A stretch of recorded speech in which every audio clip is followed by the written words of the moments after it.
Hi, I'm Giovanni from Gizmo China, and today we'll be reviewing the Xiaomi Mi 8 Pro, but first, let's unbox it.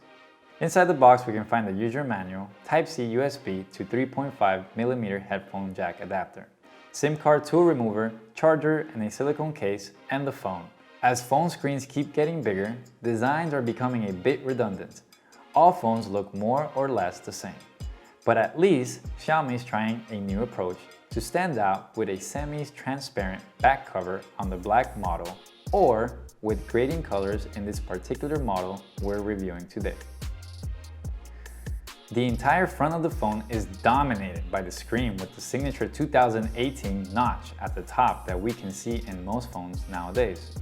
This notch is housing the front-facing cameras, speakers, infrared face recognition, and the LED light for notifications.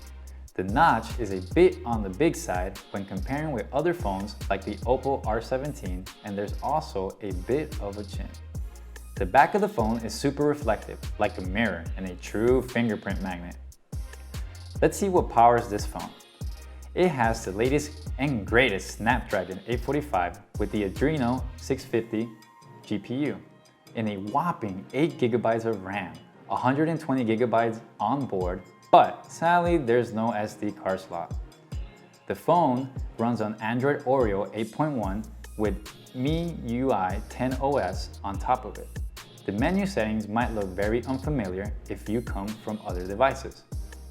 For those who are buying this phone out of China, you'll be happy to know that I have been able to install Google Play services, but it wasn't easy and I had to disable the default download systems to be able to install apps from the Google Play Store.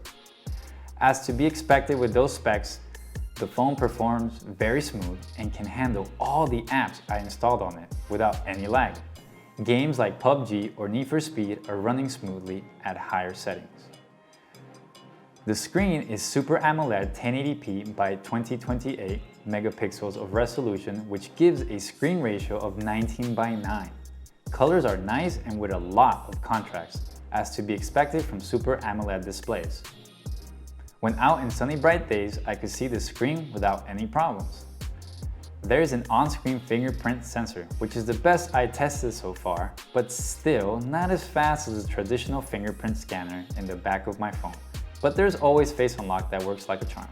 There are two cameras on the back with dual-tone LED flashlights, both cameras with a resolution of 12 megapixel with an f-stop of 1.8 and 2.8 respectively. For smartphones, at this price range and with Pro on its name, you would expect a pretty good camera. And indeed, this is good. Images are quite nice with accurate colors. Let's look at some samples.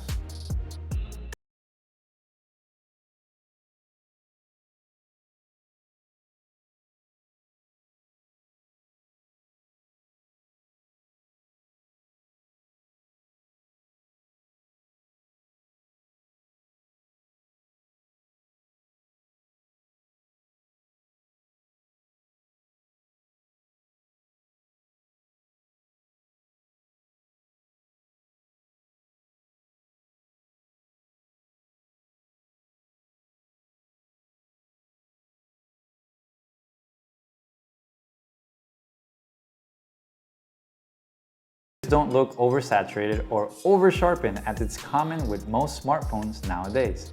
The user interface is easy to navigate, and for those with more serious photography skills, there's a fully manual mode that will allow you to control all the settings of the camera. The portrait mode works pretty good, adding depth of field to your pictures, creating the impression that you're using a big DSLR camera. There is AI and Auto HDR, in which the camera can automatically detect the scene and adjust accordingly. Here's an HDR sample. It's doing a decent job bringing up the shadows and recovering the highlights while keeping good colors.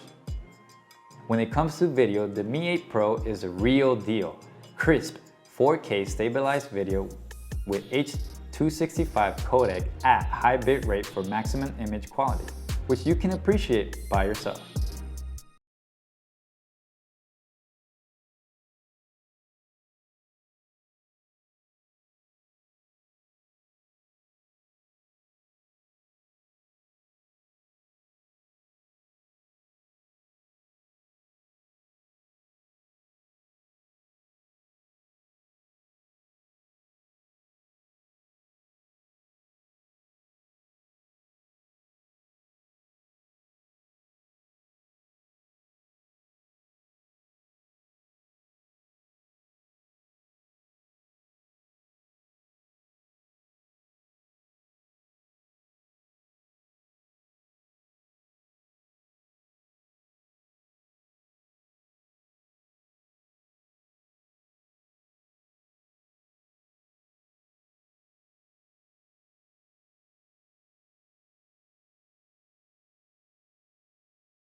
Also shoot 1080p at 30, 60, 120, and even at 240 frames per second for ultra smooth slow motion with continuous AF. There's also time-lapse mode in which you could set different speeds to it. The selfie camera, it's pretty good as well, with a 20 megapixel sensor delivering decent image quality in both photos and videos. When it comes to audio, Xiaomi did not include a 3.5mm headphone jack, which is very unfortunate. You won't be able to directly plug your favorite headphones. You'll need an adapter, and you also won't be able to charge the phone if you listen to music. In the bright side, the speakers sound good and loud. Here's a sound sample.